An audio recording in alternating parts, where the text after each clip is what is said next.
All right, everyone, thank you so much again for registering for today's webinar. My name is Michael. I work at Sprout Social. I'm just going to cover a few things really quick and then I'm going to pass it off and we'll get started. So the first thing I wanted to talk about, and is something that we get questioned about quite often, is will we have a recording of this webinar? And yes, we will. We'll finish recording that and we'll get it all edited and it'll go out in email either later today or early tomorrow, as well as up on our website. So if you have to leave anytime early, no worries there. We'll definitely get a copy of that to you. The second thing being that we love questions, we love engagement. So if you have any questions at all, either for us as Sprout or Guillaume and the Scoop.it team, feel free to send them via the chat box in the GoToWebinar, or you can send them to the hashtag SproutWebinar, where we will have people from both ends there to answer your questions. So the Scoop.it team, as well as the Sprout Social team, ready to engage and answer all of your questions. And without further ado, I want to invite today's speaker, and that's Guillaume. He is the co-founder and CEO of Scoop.it. If you haven't heard of it, definitely recommend checking it out. It is a great tool. And without further ado, I'll pass it off. Guillaume? Thanks, Michael, and good morning, everyone. Super excited to do that webinar with our friends at Sprout. So today we're going to talk about content. Scoop.it is a content platform. We've been around for close to 4 years, and we started this company to really help marketers with content. 4 years ago, content was seen as a great opportunity. And it was fascinating for us to see years discussed to becoming the content is generate brand awareness, traffic, SEO, but also directly revenue generating activities like lead generation, prospect nurturing, engaging customers and retaining them. And it's fascinating to see that that moved from 5 years ago we started to think about content as an opportunity, and now it became an obligation. But it also became, and that's what I want to talk about, a struggle for a lot of marketers, which are finding it hard to overcome the obstacles of scaling their content strategy. The two numbers you see here are from a great yearly benchmark that I encourage you to read from the Content Marketing Institute and Marketing Profs, asking marketers where they are in their content marketing. And the top two challenges that B2B marketers face, and that's regular on all those studies, and we see that every year. It's producing engaging content and producing it consistently. So why is that? So the reason it's a struggle, what we see, and we have 2 million people using our free tools, and thousands of companies using our as customers of our premium products. So we talk to them constantly, and we try to identify the reasons why content is this struggle. And the first thing that come out is that content is not a one unique form factor. Some people like to consume blogs, some people like to consume ebooks or white papers. There are videos which are super engaging, visual content, infographics. So content, if you want to be successful, you have to produce it in a number of flavors. To make it engaging to all sorts of different audiences. So there's a first difficulty, which is we're not just talking about one content format, and it needs to be fresh and renewed constantly. The second aspect is that content needs to be distributed consistently across all channels. And I'm not just talking social media, which is a big important part of that, but we're talking also about email. Email is super important for marketers. It's time to produce, which means a couple of things. It means money, but it also means that the time between when you decide to have a blog post or an infographic and when you have it. Even if you have budget, you cannot decide to have 1 hour from now a super awesome blog post or an infographic. You have to brief people, you have to manage different talents. So there's an intrinsic difficulty in content, which is captured in that slide. So our approach to this, and that's the reason we really started this company, is we wanted to help marketers with that struggle. And we came out with something we've been calling lean content marketing. And that's something we started really as a meetup group here in San Francisco, having people come to our space and discuss what they've been trying, what strategies worked for them, what failed. And that's what I'm going to be really talking about is what are the strategies that can help you overcome that struggle. But before that, what we're really focusing on is we're focusing on that low cost, high impact of that chart. And what do I mean by that? Well, if you are a big company, and I always take the example of Red Bull, because to me they're one of the most fantastic marketing companies in the world. They are, a soft drink vendor that changed completely their strategy, that reinvented themselves as a media company, but it took them a huge investment, a huge cultural change. They created the Red Bull content pool with 50,000 videos available for free, awesome, extreme sport videos. They have, hundreds of people working in media and content alone. It's a huge investment. And so I would put them in the costly wins category. But 90% of the companies and the marketers we talk to don't have that kind of budget. And they need the kind of strategies which are going to be effective, which are going to be low cost, reasonable budget, but that are going to have a high impact on their KPIs. So we're talking about return on investment. And what is content marketing return on investment? So in terms of return, we see content marketers try to achieve one or two of those things. Brand awareness, you can also call that thought leadership, and second, leads and revenue.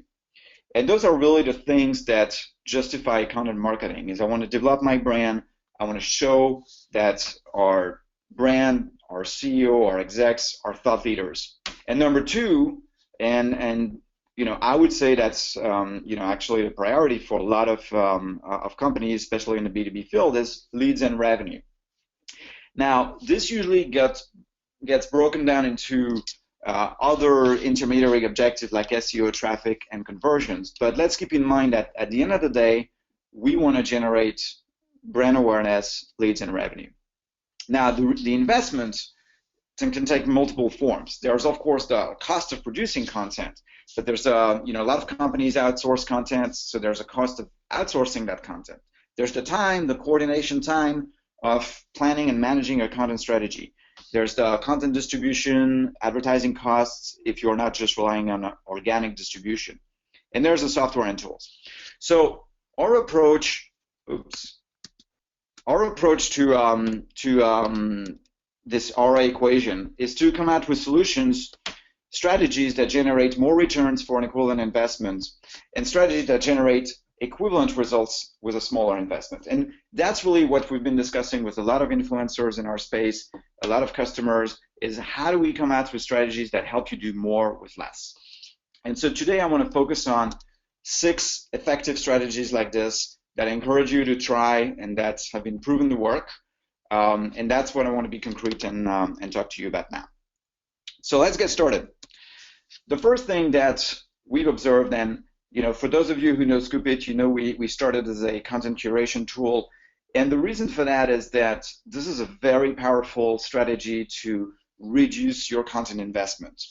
So content curation is the idea that you can use other people's content, put your own message with it, select the best of that content, put your own message with it, and get value from your audience because you save them time of discovering what's important, what's relevant to them. So it helps you publish more content. It adds some credibility because you're not just sharing your own content, but somebody else's content. And it builds relationship with the influencers and the people who produce that content.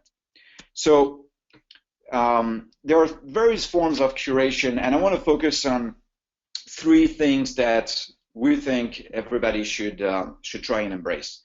And when we talk about curation, we're generally talking about the first one, but I really want to encourage you to think about the other 2.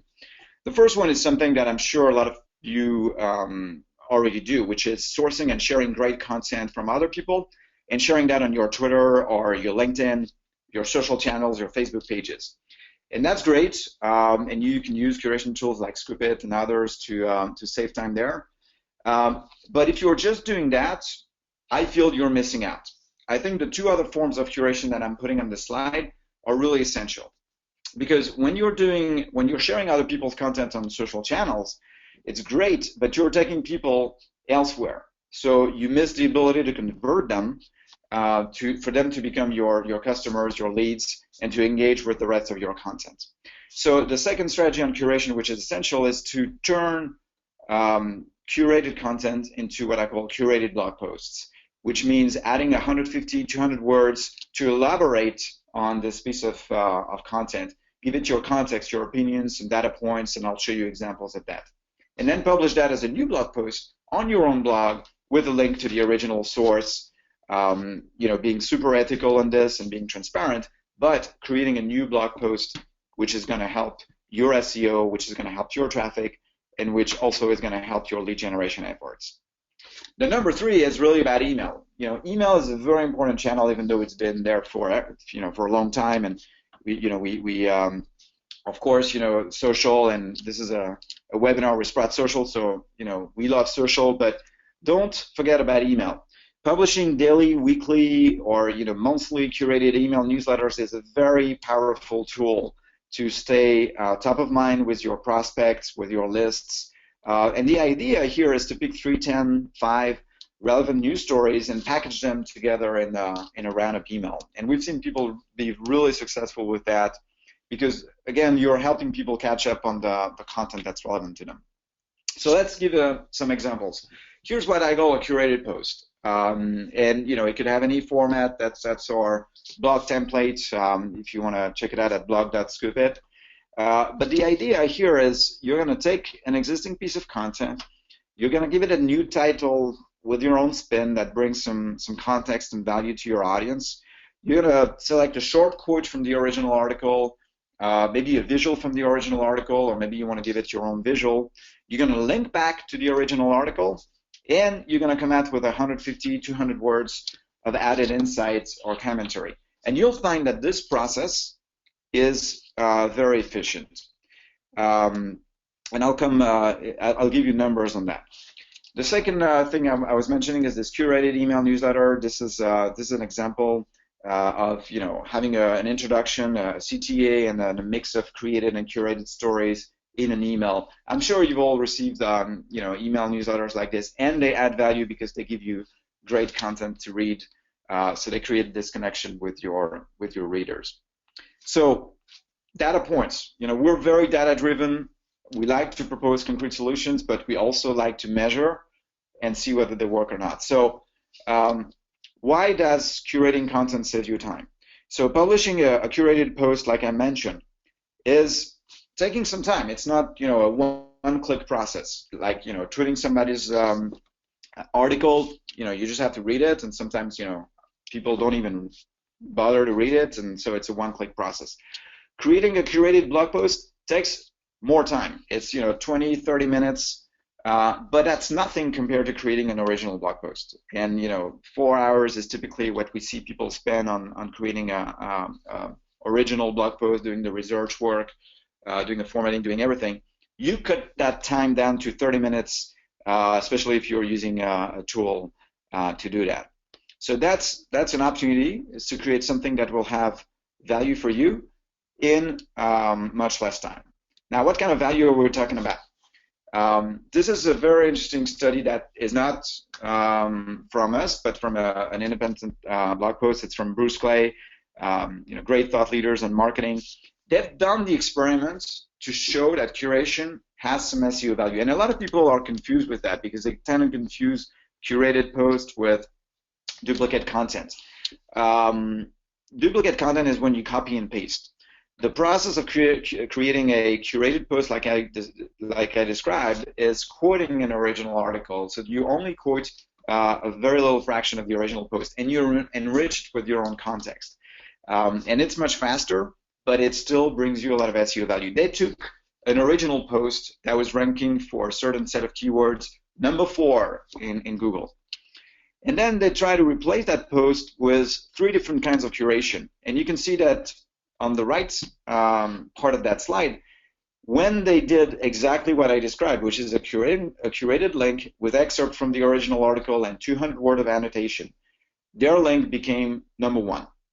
Now, it's not a guarantee that you will get #1 and you will beat original content all the time, but it's a great data point to show that curating content, helps you to get SEO if you do curated posts. And on our end, what we're seeing on the Scoop.it platform, we're seeing people do that, get on average 40 to 45% of their traffic coming from Google search. So other data points on curation, which is more kind of high-level validation, we run surveys constantly with our customer base, our user base on, what are their practice and behavior, and we like to monitor that so that we understand whether we're going in the right direction. And so we asked people, okay, what does $1 of content curation brings you versus $1 of content creation? And when I say $1, it means total cost, so ad sourcing and the hours you spend creating or curating content, multiplied by whatever rate you value your time. And you can see from that slide that content curation helps you dramatically with producing, publishing more content, but it also helps you getting more traffic, getting more leads, and it contributes to all your KPIs that we discussed in this ROI equation. And that's from a white paper that you can download from this URL if you want to get some more details.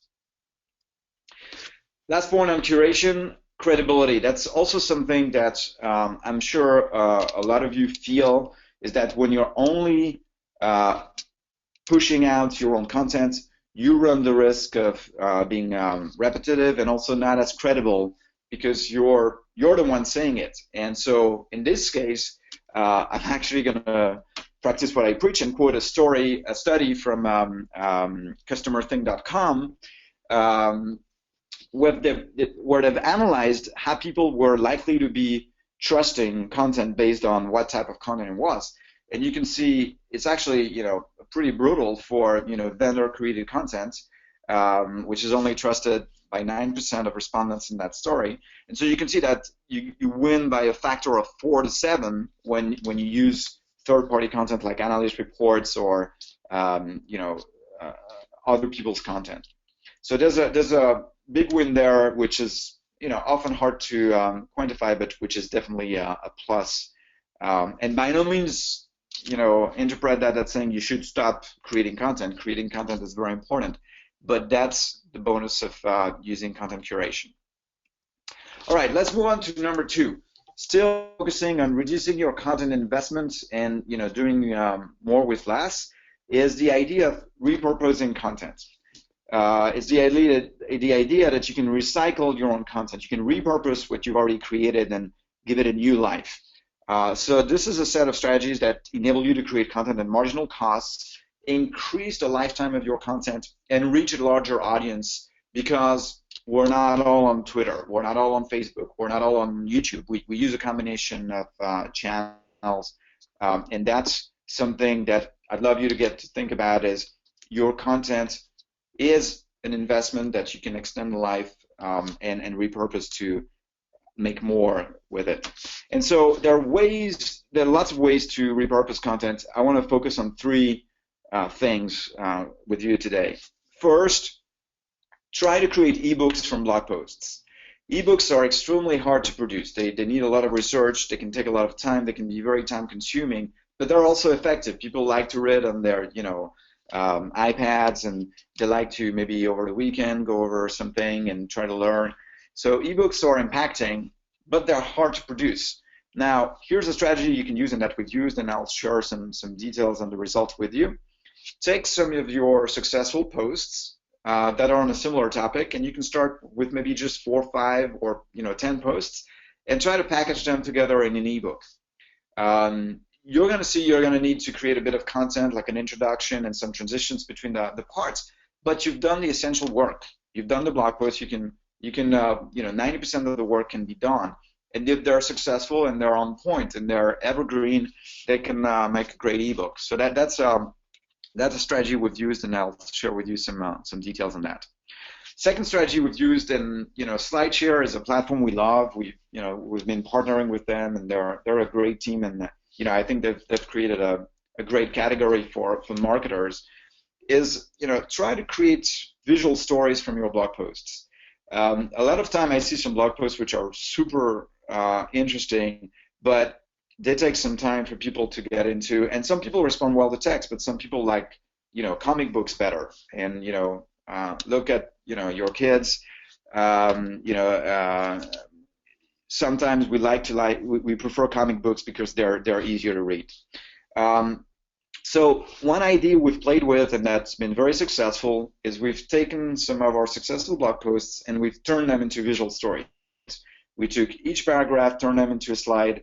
We added visuals to illustrate the main sentence, and they read quite well. And I'll again show you details on that. Third thing, and we touched on that with emails, but you can do that on as a blog post as well. Is you can take 5-10 industry blog posts on a given topic and create a roundup post, maybe a Friday recap of what's going on, things like that. And you can mix your own stories with that to get them an extra lifetime. So there are more creative ways to repurpose content. You can try many different things. This is just an attempt of capturing all of those different ways. But let's give you a concrete example of something we've done. Like I said, we're here to help resource-constrained marketers do more with less with their content marketing to overcome that content struggle. And we've been blogging about this for more than 2 years, actually close to 3 years now. But earlier this year, we had been blogging for 2+ years. We felt we had some, of course, good blog posts, some bad blog posts, and a mixed bag of different things. But we wanted to create the first guide that would be, kind of summarizing or all of the methodology we came up with. So we wanted to create the first guide on lean content marketing. And what we did is instead of creating it completely from scratch, and we added some original content of our own, but we also asked influencers to provide quotes and do a bit of work for us so that we could have this mix of existing content, new content, and influencer content. We came out with a 90-page ebook that I encourage you to download, and I know it's more like a reference that you could use throughout your marketing campaign.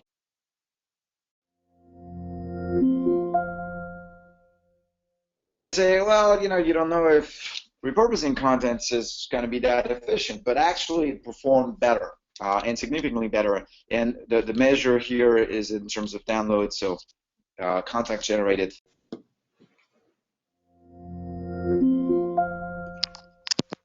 It took us actually less time than the other 3 that I'm showing on this slide, and it performed better. Other things, as I mentioned,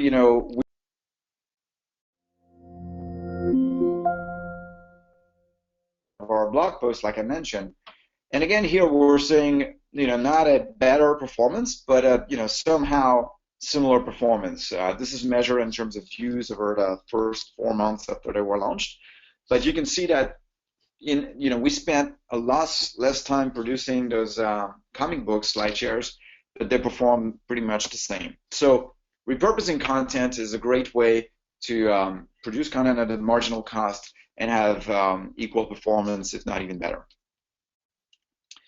So let's talk about the return now. We've talked about 2 strategies which are really around reducing your content investment. Let's talk about the return. How can you amplify your returns? So a first strategy that a lot of people have been talking to at our meetup groups, and we've discussed a lot with influencers and customers, is tapping into existing audiences. And I think we've all been thinking about that. How can I be tapping into influencers, audiences, established blog, and everything? And that's a way, how can I extend my reach to reach people that do not know me already? And so there are different things that you can think of. I'm sure a lot of you are doing content distribution. Specifically, if you use Sprout Social, that's a great way to distribute not just on your social profiles, but pretty much all of the social properties you want. So think about like groups on LinkedIn or Facebook, forums and news sites, and that's distribution, and that's a way to leverage some existing audiences. But again, I'd love you to think about additional things you could do to leverage existing audiences, and they have their pluses and minuses, and we'll talk into that. Guest posting still is something that I would encourage you to think about, specifically if you're bootstrapping your blog. Being a guest contributor to industry blogs or partners, that's a way to get to extend your reach to people who don't know you already. But we also wanted to take it a step further and try, republishing. So what happens if we, instead of doing a guest post that's going to be on a given blog, like we had, for instance, Michael guest post for us on our blog. What if we republish it to those open platforms like Medium, the LinkedIn blog platform, or in our industry and in a lot of industry there are some platforms which are open to contributions. So data point on this, because this is an experiment we that I care deeply about, is what does it do when you republish content? Does it really help? Does it hurt? Do you get duplicate content, SEO problems? So this is a blog post that was published about a year ago on our blog originally, called "Social Media Publishing is Dead." And of course, it's a provocative title, but we strongly believe in social media publishing. It's just that we wanted to get people's attention on the decline of organic reach in Facebook and things like that. And so we published it on our blog initially, and then the following day we published it on LinkedIn, on Medium, on Business to Community, and about 3 weeks after that, Social Media Today also picked it up and wanted to republish it. And so here's what happened. Republishing this blog post helped us with getting more page view for that content and reshares. So nearly doubled the page views, 65% uptake on shares. So that got us a lot more exposure to the ideas and the concepts we were presenting in that blog post. And so I take that as something that's great. But remember that we don't convert people who are reading that content on Medium or LinkedIn. So the downside of that is you get more exposure, but you don't get to convert people. So there's a trade-off between getting some attention and awareness and lead generation. And so depending on whether you're more into brand awareness, more into lead generation, you want to balance and nuance that strategy. But the thing that we were able to clear out, and that's been true a month after publishing it, and this is a screenshot that's actually from last week. This is a strategy that didn't hurt our SEO. And I think a lot of people are confused about the duplicate content, but I encourage you to read what Google says about that, because we did it in a way that we weren't penalized by duplicating that content on Medium and others. And you can see our results, our blog comes as the number 2 link, organic results for that particular query, and there's a set of keywords, and we have pretty much the same results. So, and that of course, we have a blog post on those results, and if you're interested, you can search that on our blog. But that's overall, that's a strategy that I encourage you to think about, because that's going to extend your reach and help you address new audiences.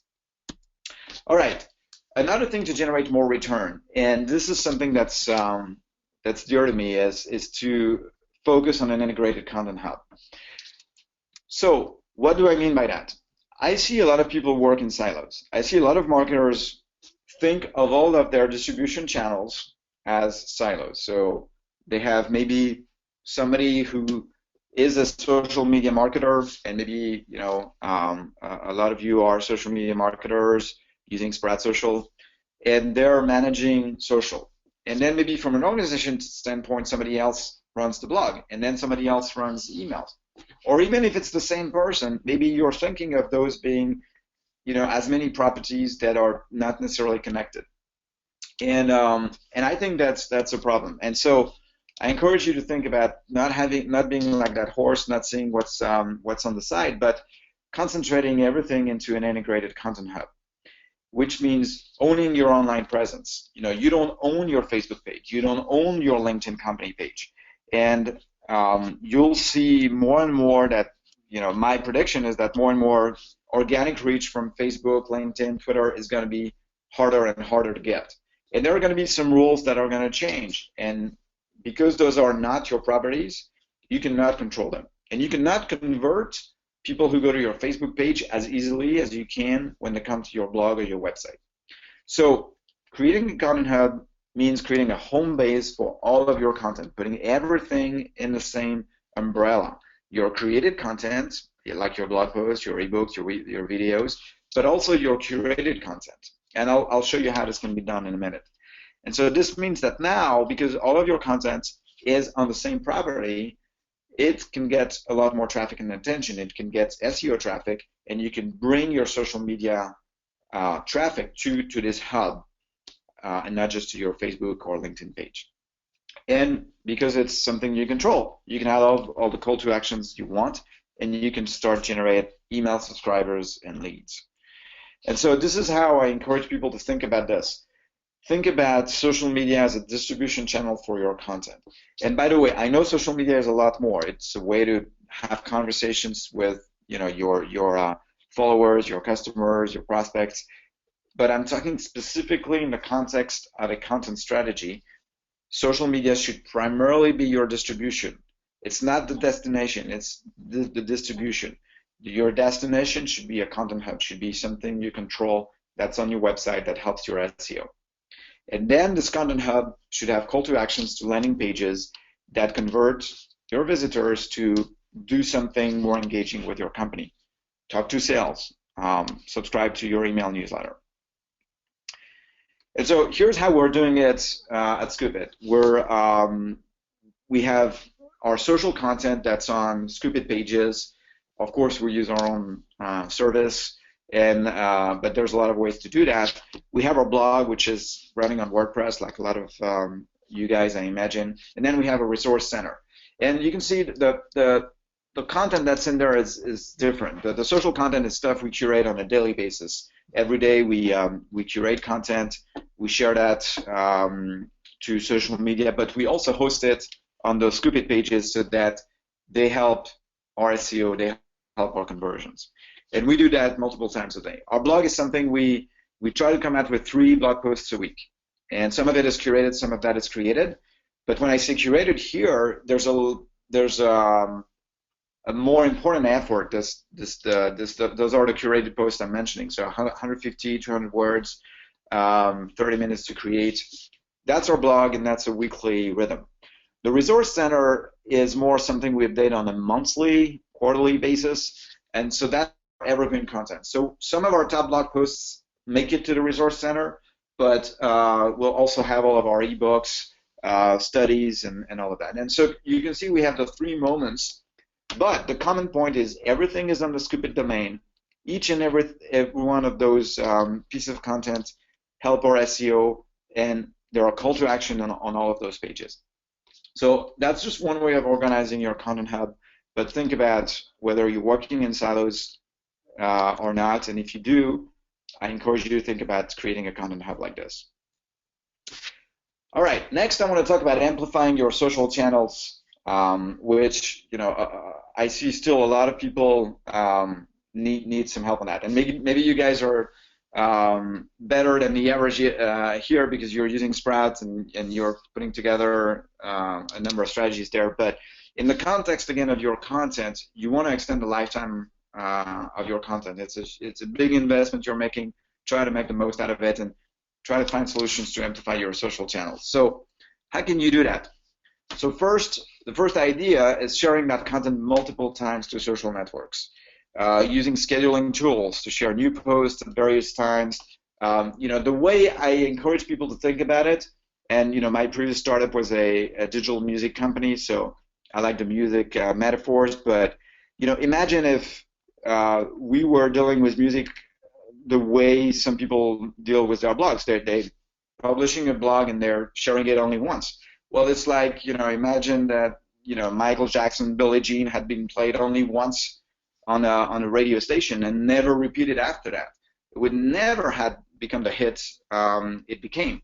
You have to give your content more chance, more exposure, so you have to share multiple times. And I'll share some data points about, what you can expect from that. The other thing is, just like Billie Jean was played multiple times back in the 80s when it was, launched, it's still played today because it's evergreen music that everybody likes. it became an all-time hit. And you do have all-time hits in your blog. So reshare your evergreen content that's still relevant today, even if you wrote it a year ago, 2 years ago. Don't think social media is only for new content. It's also a way to educate people to concepts that you've been talking about in the past. The second part is to leverage employees' social channels. Make it easy for them to share your content.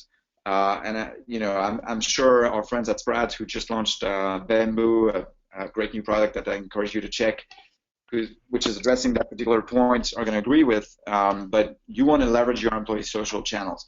You want to be able to either post on their behalf if you're a small company and you guys trust each other, or make it easy for them to share your content.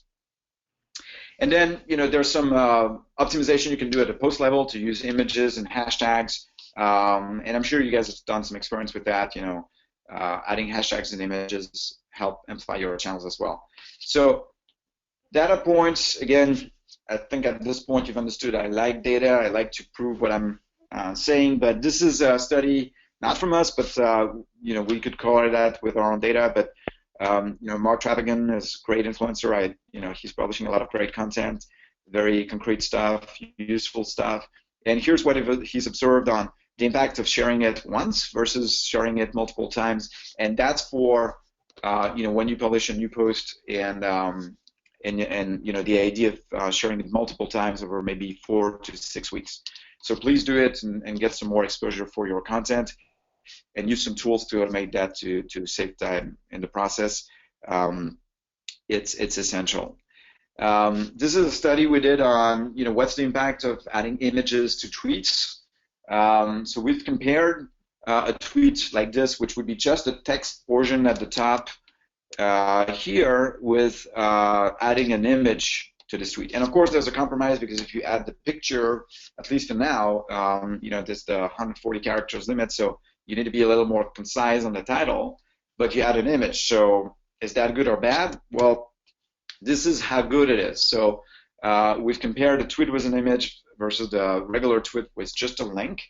And we saw the impact on engagement, which is retweets and replies and everything, with the link clicks.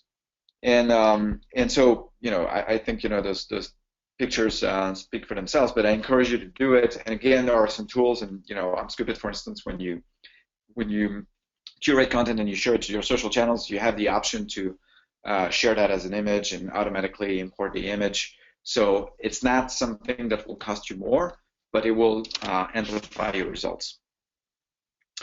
Okay, so we're getting near the end, and we've talked about best practices to either reduce the I or augment the R of the ROI equation.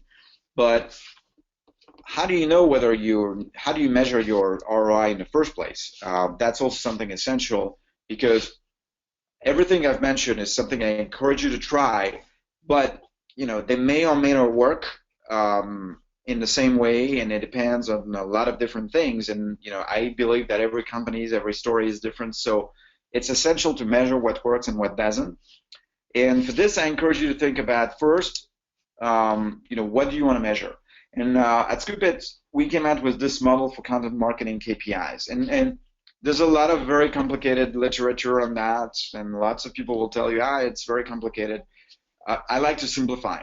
And, I would say for 80% of marketers, focusing on those 4 metrics and what we call the VATL model is going to be giving you a way to guide your content marketing for a long time.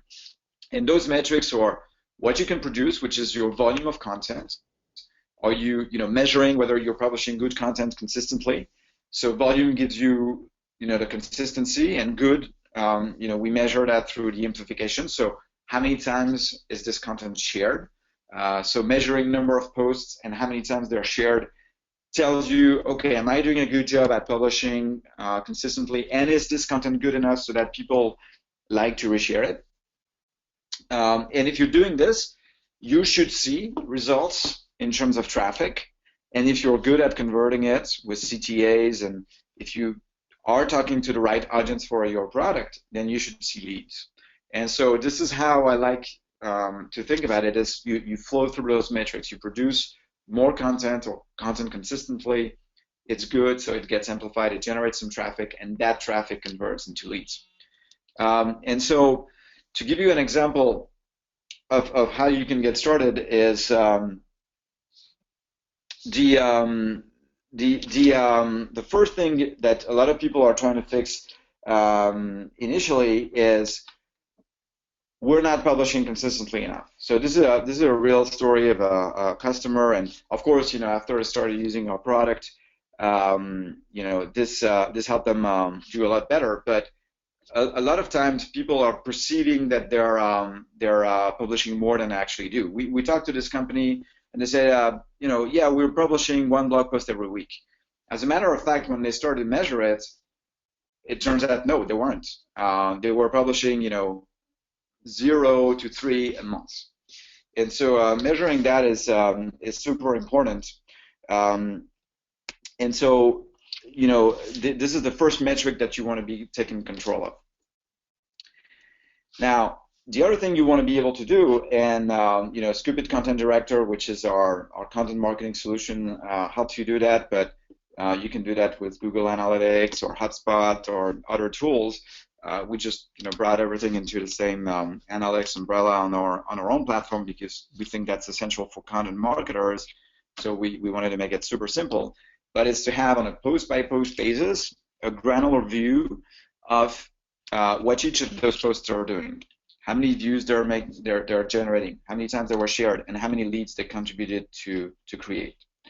So that's what you want to have. You don't want to just have a global view of this or an overall view of that, because you want to be able to say that blog post was a success, but that other piece of content didn't work.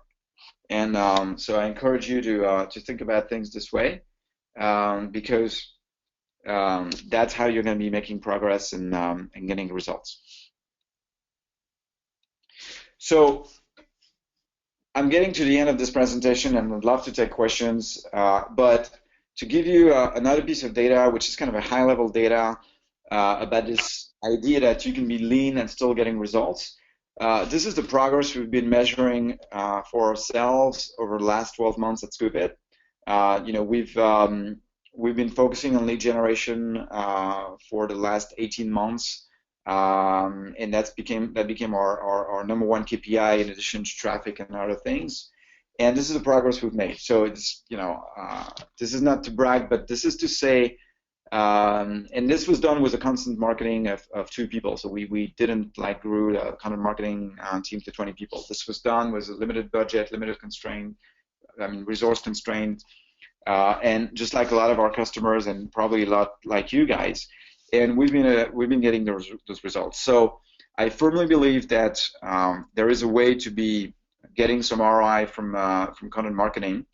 Content marketing is about publishing content that attract and converts your target customers, and that's easy to do once. The difficulty is scaling it, and for that, it requires you to be lean, and I encourage you to embrace and try out those best practices I've mentioned. And if you're interested in finding out more, read our blog, go to our resource centers, go to our Condom Hub, and you'll find some more actionable tips for you to try and have success with. So with that, I'd love to open up to question and have a discussion. Thank you. Totally. Let me just say personally that I'm not surprised that you guys were able to grow your content by that much.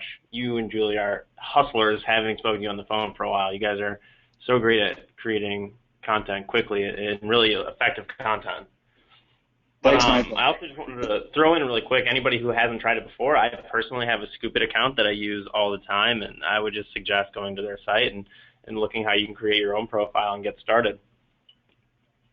So hats off to Julie, who's been answering a lot of these questions as we go throughout. So if you already had your question answered and we ask it again, sorry about that. But I think the first question, and I'll try to bring it back to the beginning of the presentation, was you mentioned the emailing people either daily, weekly, or monthly. I mean, what would you recommend? What would you think is the best frequency for emails? I know a lot of that depends on how quickly you create content and the size of your following, but as a general rule of thumb, what would you say? So, yeah, so that's a very good question. And I think the key there is going to be depending on how relevant is your content versus how much is it self-promotional. So if all you do is send a discount to your customers or ask them, tell them about your product, if you're repeatedly talking about yourself and if you're just self-promotional, the answer is probably once a quarter. But if you start making those emails interesting to them, it could even be daily. On our end, and there's a blog post we've done on comparing this, the open rates and the click rates of self-promotional emails that we did compared to content emails that were trying to answer questions our target audience had. And what we realized is that the real answer to this is really your own ability to publish relevant content. So I would encourage you to think about at least doing it weekly. And this whole experiment led us to build a newsletter editor into Scoop.it that lets you create a newsletter with curated content, mixing your original content with it, and doing that in 5-10 minutes, and being able to send a newsletter very quickly. So we cut down the formatting time. But the reason we did that is we realized that the bottleneck is not people getting tired of you. The bottleneck is really finding that the content that is attractive for people. And I have one of my favorite bloggers is a guy called Tom Tunguns. He's a VC here in Silicon Valley. He talks about startups and content marketing and SaaS. He emails me daily, and I love it. He's sending me great content. I just love it. So I don't think there's a limit in terms of as long as you're not boring. It could become daily, but I encourage you to try to do it weekly. And for that, the answer is probably use a mix of your own content with curated content, because it's very unlikely you'll be able to produce 100% original content and come out with a really good newsletter on a weekly basis. Yes, and if you are boring, I think that there's probably a bigger problem that you have to worry about than email frequency. But I also think to add on that, that's a good point. I think you will become boring if you try to produce everything yourself. At some point, you have to think about there's a limit to how much inspiration you can get, and that's why using a mix of creation and curation is so important. Yeah, definitely. And then that kind of segues great into the next question, and that question is actually how much permission is required if you're going to curate and add to somebody else's content? So I'm very clear on this, and as long as you do it in an ethical way, and there's a post on our blog about ethical content curation and how we define it. So linking to the source, quoting a very short part of the article. This is fair use. This is legally covered, and this is pretty much accepted. We wanted to bring also data to this. Ever since we launched Scoop.it, we've always been compliant with copyright law, and we occasionally have takedown requests from copyright owners. So we're able to measure how frequently curation annoys people, and the answer is it's less than 1 per a million posts, and we've had tens of millions of curated posts being published through Scoop.it. So there's no permission as long as you do it right. And so that you respect, you link back, you quote, you mention, and if you're not sure about that, use a content curation tool like Scoop.it or some others. We're not the only ones, but tools are here to ensure you're doing it in a legally and ethically okay framework. Now, in addition to that, there might be a reason when you want to reach out to people and tell them you've curated their content. Actually, after I curate somebody else's content, I often share it, I systematically share it on social channels and often mention the author so that I get their attention. And that's a great way to get attention from influencers in your industry. And sometimes I also want to, reach out to them before, but that's an opportunity, that's not an obligation. As long as you do it from, you respect the rules, and using a tool like Scoop.it will ensure you do, you don't have to ask permission. Yeah, I create a ton of the content on the Sprout social blog, and I can never imagine that being an issue where I would get upset that somebody actually used some of my content along with their own ideas. I mean, if anything, I would just see that as kind of flattering and definitely relationship building. Yeah, Unless it was absolutely. something kind of defamatory, and then that would be probably a different case. But I doubt that many are like that.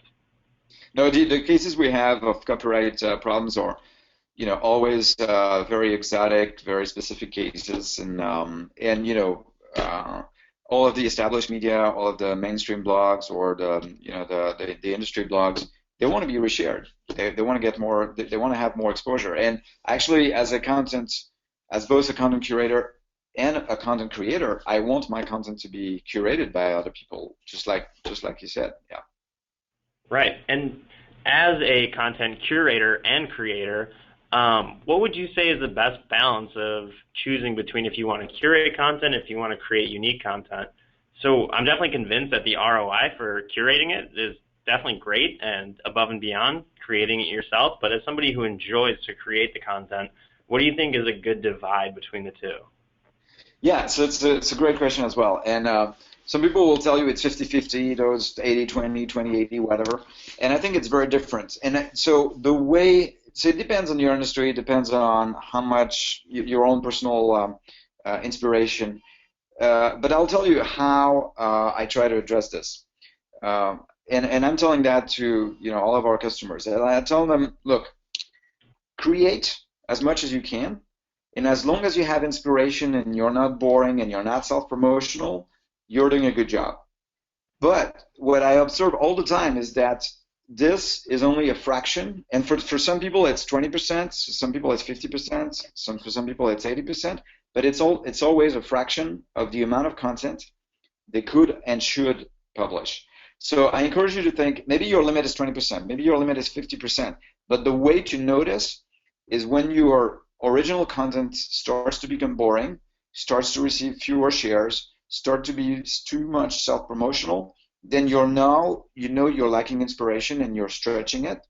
So you're better off relying more on curation to fill in the gap and your content objectives. So the way, and that's structured, and we create a content director, and it's got this great editorial calendar to help you manage this. But the methodology we try to help people come out with this product is set a goal for yourself. Say you want to have 3 blog posts every week, or maybe 1 blog post every business day. Think about what you can create on a weekly basis, and maybe the answer is going to be 1, maybe the answer is going to be 2, and then fill in the gaps with curated content. Because curated content doesn't require you to do a lot of research work or being inspired. So put a high-level objective, define what you can create, and fill in the gaps with curated content.